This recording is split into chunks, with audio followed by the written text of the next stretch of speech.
Well, I'll open with giving Alabama a lot of credit. You know, they out-physicaled us at the line of scrimmage. Their quarterback, I thought, played really well.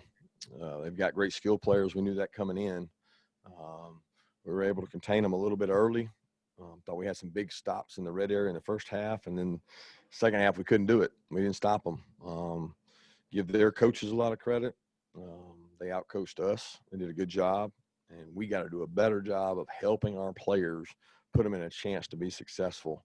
But I was really pleased with the way our guys competed.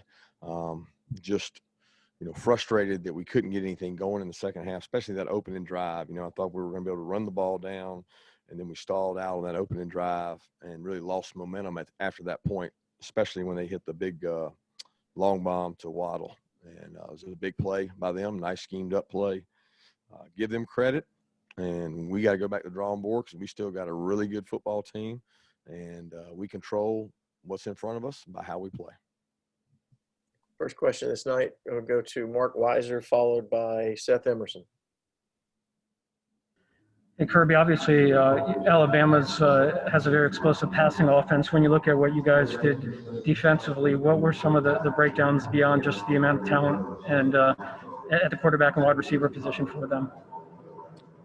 Well, I thought they made several explosives. Start with they ran a bubble wheel where they throw the bubble out there, and they've got Waddle as the bubble guy, and everybody's worried about him. And Devontae slipped by our star and caught a touchdown on a bubble wheel. It's actually a play we repped, and we gave it up for a touchdown to the scout team, and then they beat us with it. They rocket motioned out of tray formation and hit us on a double move shot to Waddle. And did a good job. They made a couple of really big throws. I mean, you think about the third down they've got down there in the red area that we're going to get off the field, and we get a PI on Stokes, and then Stokes had Devontae really covered well. I thought it was a great throw and a great catch. I mean, when you play man-to-man on those guys, you got to be able to get the ball out and make plays, and thought Devontae Smith played really big for them tonight. He caught a lot of 50-50 balls as well as Waddle, so give them credit.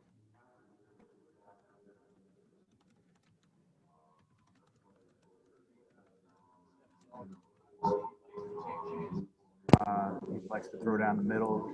Was tonight just kind of catching up to him a little bit, or is that just what you get with Stet, that he's going to take those chances? Seth, I'm sorry, I didn't. I heard something about down the middle. Yeah, sorry, we've got the background here. Stetson likes to take chances. He likes to throw it down the middle. Did it catch up to him a little bit tonight? Well, I don't know that I would argue that he doesn't like to take chances. Now he made a couple. He made a couple bonehead mistakes and got away with them, but then some of them weren't his fault. He had a batted ball that was a pick. He had a ball that I don't know for sure, but I thought Jermaine could have caught and went through Jermaine's hands a little high, and they picked. But then the bonehead was scrambling out of the pocket and throwing the ball across the field where nobody was there. That was really the poor decision. And there was a couple other poor decisions that didn't cost him, meaning he got away with it, which happened in the Tennessee game. He threw the ball deep into cover two he wasn't supposed to do. So he's not perfect. He's learning, he's growing up. He also made some good throws and made some plays, and he even made some checks to put us in really good situations. But Stetson's got to just play within himself and allow the people to help him around him. And we got to help him with the run game around him because we can't throw the ball that many times and hope to be effective. Next, we'll go to Anthony Dasher, followed by Dean Legge. Coach, can you talk about right at the end of the second quarter? They drive down the field. Looks like, y'all had stopped them. Y'all had gone off the field.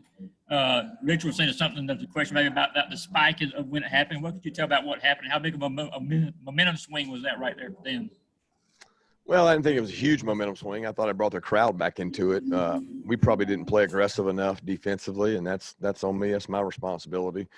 We didn't want to give up a shot to one of those big guys, and we busted a coverage they hit Waddle over the middle on. But the official on my side said that the spike, when they spiked it, that was all the time they had. But they went back and reviewed it, I guess, and that goes back to the rule they put in last year. They had 3 seconds, so they were able to spike it, and they had 1 left. And when he told me that they were done, I sent the guys in. But we had a plan. We rep that every week. Our plan was to go out and try to block the field goal or possibly get a field goal return, but certainly shouldn't have played as soft as we did to give up 3 with that much time left. Kirby, y'all been in this position before. You've been in this position before. How do you balance, for lack of a better term, freaking out with just staying the course and getting back to Atlanta? The same way we do when we beat Tennessee and Auburn. We're honest with the players. We're going to show them what they did well. We're going to show them what we didn't do well, and we're going to work to get better. I'm a big believer after wins or losses, you got to be here. You can't listen to the noise. So is there things we got to work on? Absolutely. Is there things we got better at in this game? Absolutely. We just played a really good football team, all right? And we didn't play our best game, and we turned it over 3 times. I thought we did some good things in special teams. I thought Jake Camarda was a weapon, and we got to get better. I realize that, and that's on me, and that's my responsibility, and that's what we're going to do going forward. Next, we'll go to Jed May, followed by Jake Rowe. Kirby, you mentioned this a little bit, but Stetson tonight, and particularly that 3rd interception, how much of that do you think is just, him trying to do too much, and how much can he learn from a game like this, when mistakes like that come about? You learn a lot. He just said, I tried to do too much. I thought I had to make a play there because we were down, and he was pressing a little bit. I'm not as frustrated with the throw as I am him aborting the pocket and leaving the pocket. He actually ran to where the pressure was.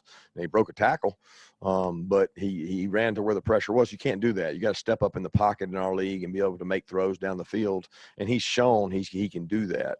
He just didn't do it on that play.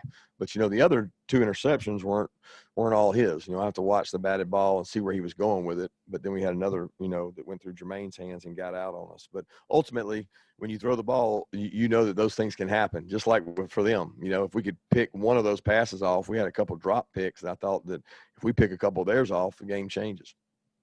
Kirby, if I had told you coming into this game that you guys were going to run it kind of as efficiently as you did, if I think almost 5 a carry and you would kind of struggle to score like that, I mean, would that have come into your mind? I mean, it seemed like you guys had a more consistent rushing attack than you've had in previous matchups with Alabama. Well, I think we're getting better at running it. And they also had a guy out on their defensive line, but I thought that we ran the ball well. We tried to keep them off balance with the passing game. I thought our offensive line really pass pro'd pretty well. I mean, when you go against some rushers like they got, they held the pocket in there for Stetson. But we didn't do enough. We didn't make enough plays. They made the explosives, and give them credit for that. They got some really explosive, hard-to-cover wideouts. Next, we'll go to Mike Griffith, followed by Austin Roper. Kind of 2 questions here, Coach. One, it looked like obviously Aziz got there early and forced that first interception. The pressures didn't look like they were getting there much after that.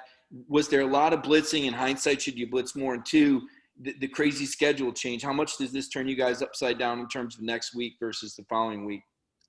Yeah, I don't think the schedule does much. It doesn't really change anything. It just, gives us a week to recover now as opposed to, before a week to recover before Florida. I mean, we just got to play a really physical Kentucky team first and then go play Florida. And Kentucky is always one of the most physical teams in the league. And as far as the pressure, I agree with you. We pressured probably as much as we always do. We didn't get as much pressure as we always do. And that has a lot to do with their offensive line. And there's probably been some guys running open like they were tonight in other games, but we got there, if you know what I mean. Like tonight, and I got to watch the tape because I don't want to judge that. I didn't think that we converted to pass rush really well. We were hunkered down trying to stop the run, and when we did pressure, it didn't get home. And the kid made some really good throws. I mean, look, guys, he's a really good quarterback, and it's not mobility. It's protection-oriented with seeing every coverage in his career. The guy's seen a lot of coverages, and he's got some really good vertical weapons. Hey, Kirby, you mentioned earlier about the talent that Alabama has at receiver, but with the penalties, especially that were in the second half in the secondary, how much do you feel that the struggles in the secondary were self-inflicted? Penalties in the second half. Yeah, we grabbed them a couple times. Guys weren't able to run with Waddle, so they reached out and grabbed him instead of putting their hands on him and stopping him. But, yeah, that was huge. The Stokes penalty was third. I want to say it was 3rd and goal. I can't remember.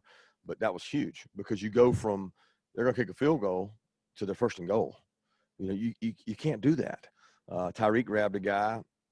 Stokes held on a big third down early in the first half. They're going to be fourth and forever in the first half. Probably have to punt, and he grabbed and held a guy. So at the end of the day, the pressure they put on you with their vertical passing game or their wideouts probably forces some of those penalties.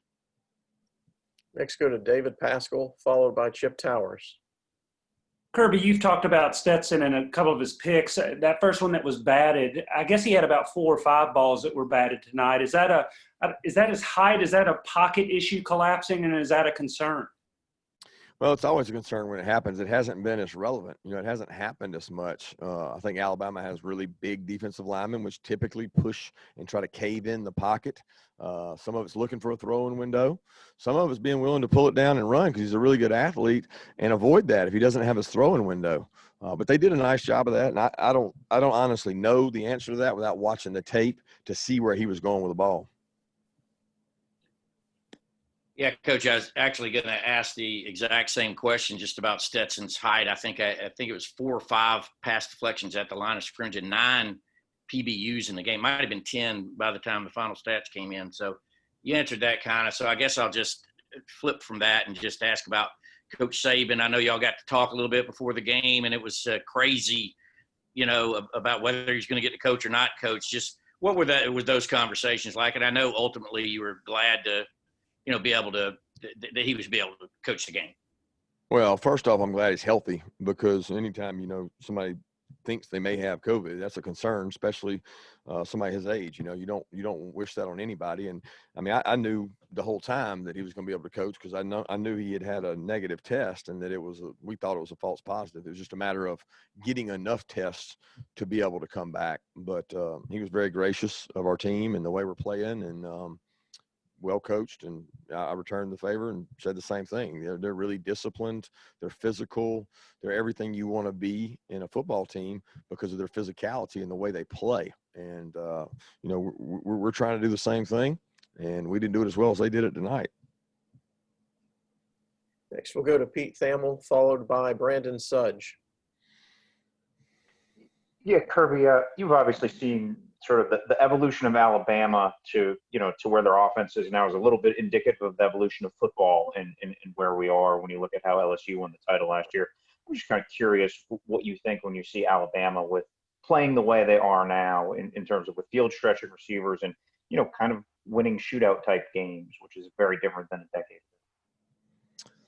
Yeah, I don't know that it's new. I mean, I said this all week. They had Tua. They were really explosive. I mean, they had a great group of wideouts. I mean, they had broken like every record in the SEC when we played them in the SEC championship that year. So they were already moving towards that. Sark actually is not as unconventional as people say. He's probably a little more traditional because he's got really good power run game. Their offensive line, guys, is extremely physical. I mean, they're big, they're physical, they lean on you, they wear on you, and they got a great back. So the passing game they use is really creative, and they run a lot of the same plays from different formations, and they did a good job of disguising those with motions and things. Kirby, in terms of the offense overall in the second half, what do you feel like the difference was there in not being able to finish out drives and turn that into points? And then the other part is too, in terms of Stetson's performance and quarterback, do you guys still feel as confident in him as you have over the last couple of weeks? Yeah, I think Stetson's gotten better. When the level of competition changes, you don't change your evaluation. You know, you have to grow and get better. And the experience he gained tonight will be invaluable for him throughout the rest of the run on the road. I think he's a work in progress, just like our team is, and he's going to grow and develop. As far as the second half offensively, you know, I thought, number one, we turned it over. You can't do that and beat good teams, and we didn't convert third downs to sustain drives. And it's disappointing because I thought we were able to run the ball. Probably have time for one more question. We'll go to Connor Riley. Hey, Kirby, 3 games in your career now as a head coach against Alabama where you have a lead going into halftime, and in all 3 of those games you end up losing the second half. Is it just execution in the second half, or is there anything to that? Don't really know. I think it has a lot to do with players, calls, execution, combination of a lot of things. But I do know this: if you turn it over 3 times in the second half and they don't turn it over any, you're probably not going to win. And that's what it boils down to is, putting guys in position to make plays, and they made more plays than we did in the second half. So I give them credit for it. Thanks, guys.